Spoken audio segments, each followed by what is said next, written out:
Δεν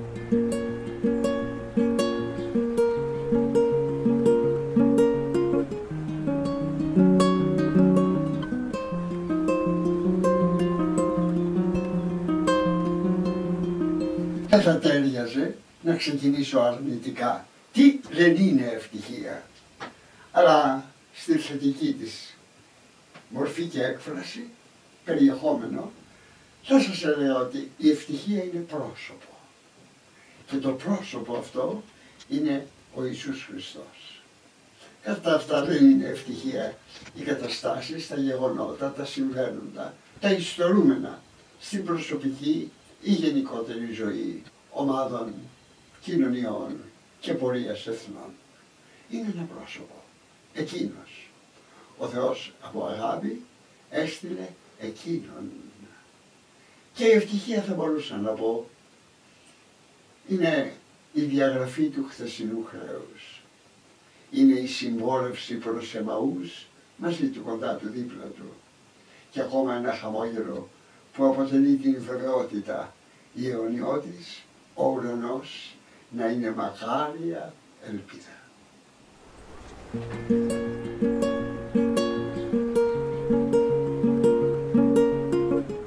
Θα υπερβούμε την προσωπική αντίληψη, αλλά δεν θα την απορρίψουμε. Πρώτον, εξ αισθήκτου. Δεύτερον, εξ αποκαλύψεως αυτού τούτου του Θεού.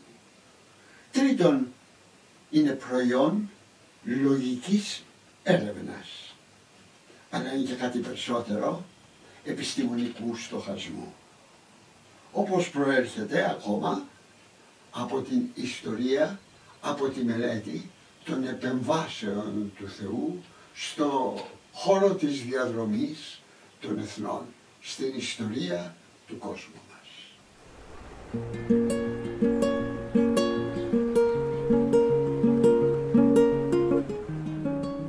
Καταρχήν, να ξεκινήσουμε από το γεγονός ότι ο Θεός είναι απείραστος κακών, κακού, στην έννοια του αρχαίου ελληνικού κακού και στον αντίποδα ο Θεός είναι Θεός αγαθός, Χριστός, κατά τη Καινή Διαθήκη με ήττα.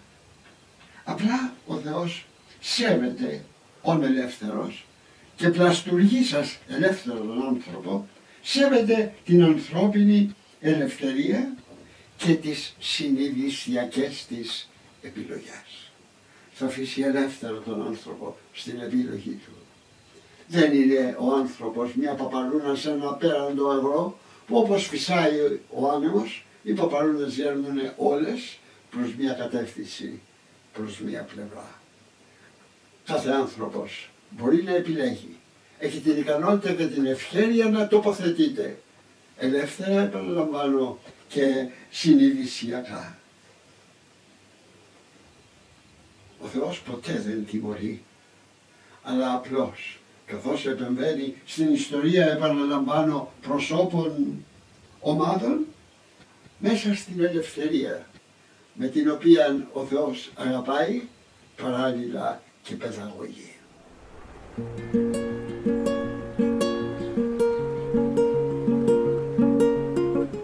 Δεν θυμηθώ του δασκάλου μου, του Κώστα του Μεταλλίνου, μια ρίση, μια φράση, μια τοποθέτηση. Ο Ιησούς είναι ο μόνος ο οποίος δίδαξε όσα ζούσε και έζησε όσα δίδαξε. Είναι το πρόσωπο που μπήκε στην ιστορία της ανθρωπότητας, το μόνο πρόσωπο, το οποίο απετόλμησε και είπε εγώ προ αυτού. Μετά από αυτόν πολλοί μπήκανε στο γίγνεσθε και παίξαν ένα κάποιο, γιατί όχι σημαντικό ρόλο, με τις σκέψεις τους, τα βιβλία, το στοχασμό, την προσφορά τους, στον όποιο χώρο. Κανένας από αυτούς όμως δεν τόλμησε να πει εγώ. Ήταν το μόνο πρόσωπο. Λοιπόν αυτό το πρόσωπο ή το απορρίπτεις ή το αποδέχεσαι. Προέρχομαι εκ της αρνήσεως, εκ της αθείας, εκ της αποστασίας, εκ της απόρριψης του προσώπου του. Και μπορώ να πω πως έσφαλα. Στα αλήθεια είναι πρότυπο για χθες, η ανάγκη σήμερα να το επαναλάβω. Το χαμόγελο σε μια ανθρωπότητα που βαδίζει χωρίς σκοπό, χωρίς οραματισμό, χωρίς στόχο, χωρίς βεβαιότητα ουρανού.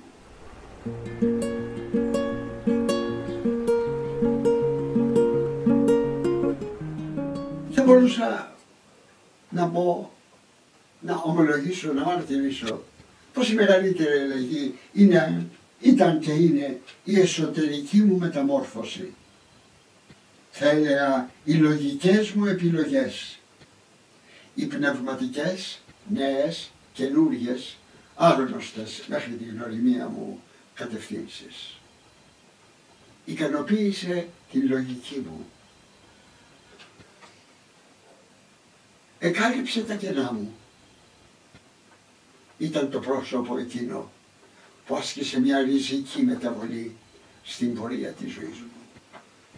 Και τον ευχαριστώ. Δεν συμμερίστηκε το χθες μου.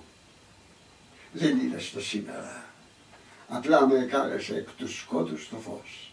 Μετέστησε τους πόδας μου από το ψέμα στην αλήθεια.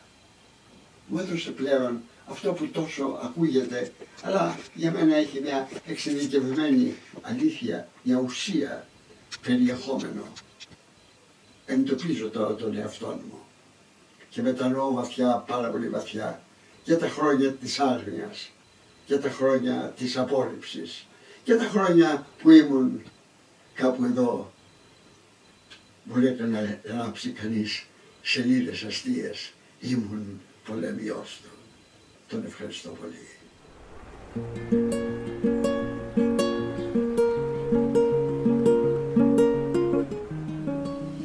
Είναι η εν Χριστώ Ιησού διαμέσου του Αγίου Πνεύματος κοινωνία με τον Θεό. Είναι μια φυγή του ανθρώπου προς το θετικά άπειρο. Ο Θεός δεν είναι ιδέα, είναι πρόσωπο, αληθές, ιστορικό, υπαρκτό, που έκαμε ολοκληρωμένη την αποκάλυψη του, τον χαρακτήρα, τις γραμμές του, τις προοπτικές, την αγάπη του για τον άνθρωπο, στις ώρες του Γολγοθά.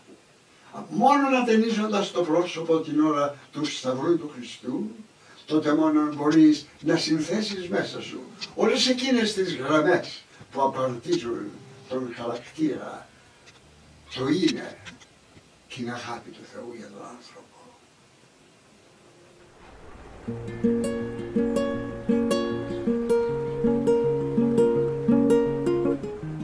Επιτρέψτε μου να βάλουμε την λέξη εκκλησία εντός εισαγωγικών, όχι για να την περιορίσουμε ιστορικά ή χρονικά, αλλά για να εντοπίσουμε το ακριβές πνευματικό εσωτερικό νόημά της.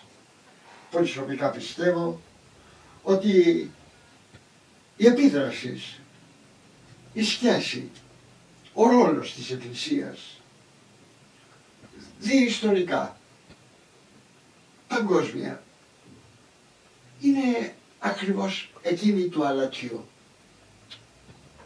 Θέλω να πω, είναι το μόνο στοιχείο ενάντια στη σύψη, είναι μια οργανική αναγκαιότης.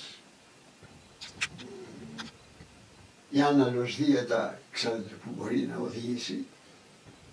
Τρίτον, είναι η δίψα που δημιουργεί η έρευνα μέχρι ότου ο άνθρωπος βρει τον σωτήρα Χριστό. Για να ρωτήσω, δεν θα απαντήσω. Σήμερα η Εκκλησία δημιουργεί ερωτήματα δίψας στο περιβάλλον. Είναι η Εκκλησία μια αιτία ανύψωσης του γενικού χώρου όπου βιώνει, πορεύεται και ζει. Θα ευχόμεν μακάρι.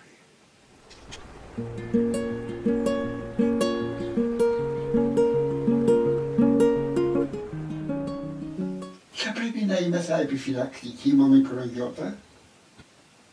Η πολιτική προσπάθεια να λύσει τα προβλήματα χωρίς τον Θεό της αγάπης, χωρίς τον Ιησού της ειρήνης, χωρίς το πνεύμα της δικαιοσύνης, χωρίς την Αγία Γραφή με τις προτροπές, τα παραδείγματα, τις υποδείξεις, την επιτυχημένη κατά σελίδα, γραμμή και εδάφιο, όραση που δίνει τούτη η ευλογία της Αγίας Γραφής. Φοβούμαι ότι όλα τούτα τα πιο πάνω απέτυχαν. Ίσως δημιούργησαν ένα καλύτερο κόσμο, αλλά ένα κόσμο με μια κάποια όποια ηλική ευμάρεια. Ας πάρουμε το παράδειγμα της επιστήμης. Στον χώρο της χημείας, της ιατρικής, στον χώρο, δεν θα επεκταθώ, έλυσε κάποια προβλήματα. Κάποτε για να πας στις ΗΠΑ, να πας στην Αμερική, θέλεις κάποιους μήνες ενός επικίνδυνου ταξιδιού. Σήμερα, σε κάποιες ώρες, αν δεν είχαν καταργηθεί τα Concorde, σε λιγότερες. Όμως, τούτη η πρόοδος, αναμφισβήτητα, άξιζε να χειροκροτηθεί, να αγκαλιαστεί, μακάρι να προοδεύσει, να ανέβει σκαλί, δεν έλυσε κανένα από τα ηθικά μας προβλήματα. Δεν έβγαλε από το φόβο, από την καρδιά μας το φόβο. Πάντα πενθούν. Η αδικία αγχίζει. Το παιδί είναι ευάλωτο. Η εκμετάλλευση τόσο πασιφανής. Σε όλους τους τομείς και τους χώρους της ανθρώπινης πορείας. Πιστεύω δηλαδή ότι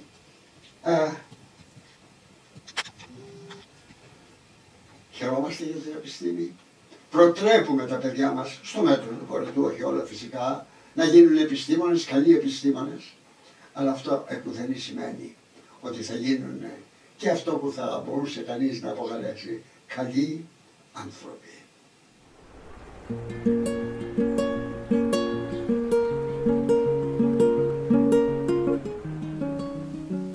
Ένα έχω μόνο να σας παρακαλέσω, δεν θα σας το πω, το ξέρετε, θα σας το θυμίσω. Επίησε εξενός αίματος παν έθνος ανθρώπων. Πράξεις 17 ή 26.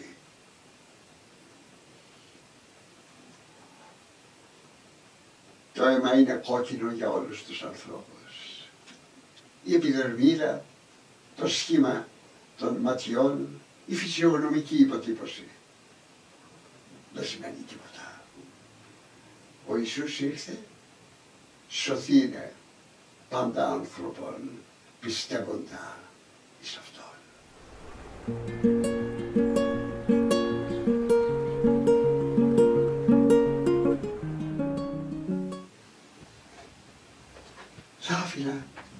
Θα άφηνα τον Ιησού απλά να αλλάξει τα πάντα. Τέλεια, σταδιακά, αλλά ολοκληρωμένα. Για να χρησιμοποιήσω φράση της Καινής Διαθήκης, για να γίνει εκείνος τα πάντα εν πάση. Μια ταύτιση, μια ενοποίηση. Κάποιοι θα την ονόμαζαν ανθέωση. Ας χρησιμοποιήσω απλούστατους όρους, καθώς εκείνος περιεπάτησε. Θυμάμαι μια παλιά, πάρα πολύ παλιά ιστορία. Ο Λευκός Ιεραπόστολος, πολλά χρόνια πριν, κάπου στην Κίνα, ένα μικρό σχολείο με όρφανα παιδιά και ένα κοριτσάκι πανέξυπνο με τα σκιστά ματάκια του, 12. Ο διευθυντής του οικοτροφείου, του ορφανοτροφείου, ο Ιεραπόστολος ασθενή, όταν πήρε ένα μήνυμα ότι με το καράβι έρχεται ένας άλλος Ιεραπόστολος να μείνει λιγάκι κοντά του, να μιλήσουν αλλά αυτός δεν μπορεί να πάει στη Σανγκάη. Κοιτάζει αμήχανος, η μικρούλα γεραστή είναι κοντά και του λέει θα πάω εγώ. Ό,τι λέει. Και πώς θα πας και πώς θα τον γνωρίσεις. Χαμογέλασε η μικρούλα. Πώς θα τον γνωρίσω. Για αυτή βέβαια να τον γνωρίσει, να καταλάβει ένα λευκό ανάμεσα σε εκατομμύρια Κινέζους, είναι πάρα πολύ εύκολο. Τον είδε, τον χαιρέτησε, την αγκάλιασε την μικρούλα εκείνος, ανεβήκανε στο αμάξι με τα πράγματά του και όδευσαν πλέον για το χώρο της, για να αποστολή του ορφανοτροφείου του σπιτιού της Αγαπούλας.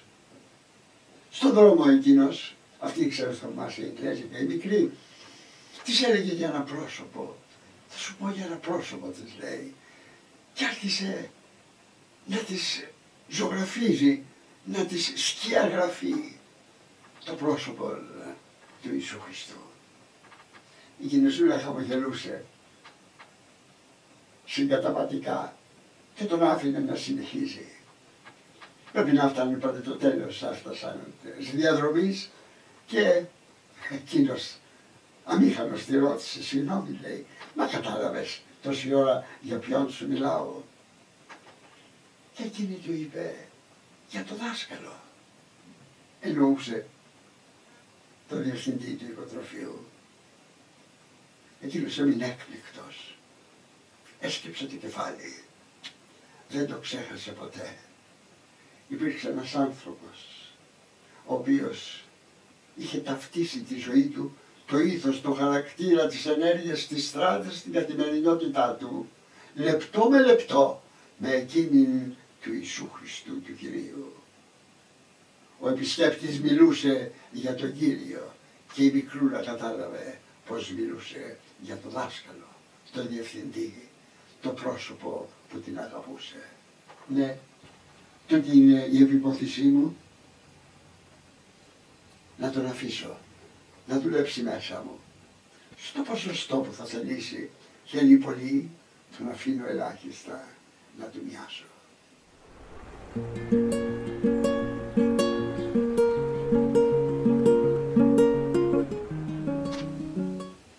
Να τη μοιραστώ μαζί σας λοιπόν.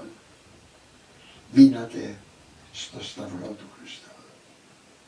Μην απομακρυνθείτε από το σταυρό ποτέ. Στην προσπάθειά σας, για την προσπάθειά σας και για το γεγονός ότι θελήσατε να βγάλετε την τιμή. Τούτη την ώρα να είστε εδώ, να μιλάω μαζί σας, να απαντάω στον τρόπο μου, στη ρηχότητα του τρόπου μου, στις όμορφες ερωτήσεις σας. Σας ευχαριστώ πολύ. Εύχομαι η προσπάθειά σας να ευοδοθεί εις έπαινον δόξης Χριστού. Σας ευχαριστώ. Making of a meme, so goes my brother's dream. Two sides to the four, and always four sides to a lean. But I won't leave him in between. Walking alone, unsure.